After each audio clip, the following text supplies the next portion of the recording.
Study point. இன்னைக்கு நம்ம பார்க்க போகிறது லென்த்தை ஸ்ட்ரெச் பண்ணும்போது ரெசிஸ்டன்ஸ் என்ன ஆகும் அப்படின்றத பற்றின டிஸ்கஷன். ஸோ ஆல்ரெடி நான் உங்களுக்கு ஒரு ஸ்க்ரீனில் ஒரு கொஸ்டின் உங்களுக்கு தெரிஞ்சிட்ருக்கோம்.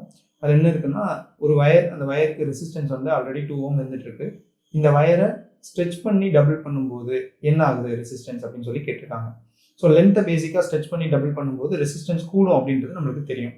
ஆனால் ஸ்ட்ரெச்ன்ற வார்த்தை இருக்கும்போது நம்ம எப்படி அதை அப்ரோச் பண்ணணும் அப்படின்றதுல நிறைய கன்ஃபியூஷன் இருக்கும். ஸோ பேசிக் ஃபார்முலா முதல்ல பார்த்துடலாம். R is equal to rho L by A அப்படின்ற ஃபார்முலா நீங்கள் எல்லாருமே படிச்சிருப்பீங்க, உங்களுக்கு நல்லாவே தெரிஞ்சிருக்கும். இந்த ஃபார்முலேஷனை யூஸ் பண்ணி தான் நம்ம பண்ணணும். ஏன்னா R is equal to V by Aன்னு இன்னொரு ஃபார்முலாவும் இருக்குது. அதை நம்ம இங்கே யூஸ் பண்ண முடியாது. காரணம் என்னென்னா, வோல்டேஜோ கரண்ட்டோ நம்மளுக்கு டேட்டாவில் எதுவுமே இல்லை. லென்த் கொடுத்து தான் நம்மளுக்கு ரெசிஸ்டன்ஸ் கேட்டிருக்காங்கன்னா அந்த ஃபார்முலேஷனை தான் நம்ம யூஸ் பண்ணணும். ஸோ இந்த ஃபார்முலேஷனில் டபுள் அப்படின்னு கொடுத்துட்டாங்க, லென்த் டபுள் அப்படின்னு கொடுத்துட்டாங்க. ஸோ லென்த் டபுளாக போகுதுன்றது நமக்கு தெரிஞ்சிச்சு. இந்த டைப் ஆஃப் கொஸ்டினை பேசிக்காக அப்ரோச் பண்ணும்போதே ரேஷியோ மெத்தட் ஃபாலோ பண்ணுவாங்க. What is ratio method? இனிஷியலாக என்ன இருக்குதுன்றதுக்கு ஒரு டேட்டா எழுதிக்குவாங்க, சேஞ்சஸ் நடந்ததுக்கப்புறம் என்ன வருதுன்றதுக்கு ஒரு டேட்டா எழுதிக்குவாங்க, ரெண்டையும் ரேஷியோ போடுவாங்க. இது வந்து உங்களுக்கு கம்ஃபர்டான ஒரு மெத்தடாக இருக்கும். இப்போ நான் இனிஷியலாக என்ன இருக்குன்னு எழுதிக்கிறேன். R is equal to rho L by A அப்படின்னு சொல்லிட்டு டேட்டா கொடுத்துருக்காங்க. மீன்ஸ் லென்த் L இருக்கும்போது ரெசிஸ்டன்ஸ் 2 ohm கொடுத்துருக்காங்க. ஸோ நான் ரெசிஸ்டன்ஸ் இருக்கிற இடத்துல நான் 2 ohm போட்டுக்கிறேன். So 2 ohm is equal to rho L by A. இப்போ எனக்கு என்ன பண்ண சொல்லியிருக்காங்கன்னா, லென்த் டபுள் ஆகுது, அதுவும் ஸ்ட்ரெச் ஆகி டபுள் ஆகுது. அப்போ புது ரெசிஸ்டன்ஸ் என்னன்னு கேட்டிருக்காங்க. ஸோ நான் இப்போ என்ன பண்ணுவேன், R டேஷ் புதுசாக வர ரெசிஸ்டன்ஸ் என்னன்னு எனக்கு தெரியாது, பட் ரோ அப்படியே தான் இருக்கும், ரெசிஸ்டிவிட்டி மாற போகிறது இல்லை. லென்த் டபுள் ஆகுதுன்னு சொன்னதுனால நான் 2L போட்டுக்கிறேன். ஸோ லென்த்து எனக்கு டபுள் ஆயிடுச்சு.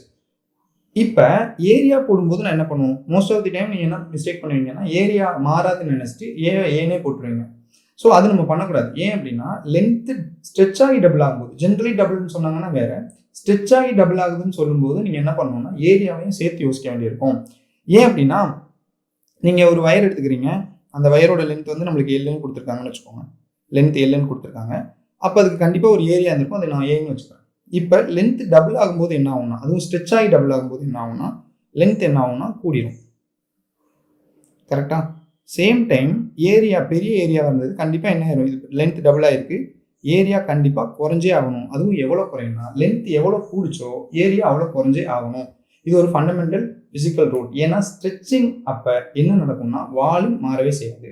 வால்யூமை சேமாக வைக்கணும்னா ஏரியா குறையணும், அதுவும் லென்த் எவ்வளோ கூடிச்சோ அவ்வளோ டைம்ஸ். ஸோ இங்கே A/2 போட்டதுனால நான் புது ஏரியா போடும்போது A/2ன்னு சொல்லி நான் போட்டுக்கிறேன். ஸோ இப்போ நான் ஆல்ரெடி இருக்கிற அந்த 2 டேட்டாவையும் ரேஷியோ போட்டுறேன். This is ratio method. Already இருக்கிற டேட்டாவை முதல்ல எழுதிடணும், சேஞ்சஸ் நடந்ததுக்கப்புறம் ஒரு டேட்டாவை திருப்பி எழுதணும், ரெண்டையும் ரேஷியோ பண்ணணும். ஸோ இப்போ உங்களுக்கு என்ன ஆகும் அப்படின்னா, ரோஎல் கேன்சல் ஆயிரும், ஏரியா கேன்சல் ஆயிரும், 2 மேலே போயிடும். You got R by already R நீங்கள் 2 வச்சுருக்கீங்க, but R by R dash is equal to you got 1/4ன்னு சொல்லி வந்துடும். ஏன்னா அந்த 2 மேலே போகும்போது 4 ஆயிரும். இப்போ R dash தான் உங்களுக்கு வேணும்னா R dash is equal to 4 times Rன்னு போட்டுக்கலாம். R ஆல்ரெடி நம்ம 2 ohm சொன்னதுனால 4 into 2 ohm நீங்கள் போடும்போது உங்களுக்கு என்ன ஆயிரும், R dash வந்து 8 ohm அப்படின்னு சொல்லி வந்துடும். ஸோ லென்த்தை ஸ்ட்ரெச் பண்ணி டபுள் பண்ணும்போது உங்களுக்கு ரெசிஸ்டன்ஸ் n² டைம்ஸ் கூடும். பேசிக்காக நீங்கள் மைண்ட் வச்சுக்கணும், n டைம்ஸ் நீங்கள் லென்த்தை ஸ்ட்ரெச் பண்ணிங்கன்னா ரெசிஸ்டன்ஸ் வந்து n² டைம்ஸ் கூடுன்றதை மைண்ட் வச்சுக்கணும். அதாவது டபுள் பண்ணிங்கன்னா 4 டைம்ஸ் ஆயிரும், ட்ரிபிள் பண்ணிங்கன்னா 9 டைம்ஸ் ஆயிரும்ன்றது நீங்கள் மைண்ட் வச்சுக்கணும். இதையும் கூட நோட் பண்ணி வச்சுக்கோங்க. n டைம் ஸ்ட்ரெச் பண்ணால்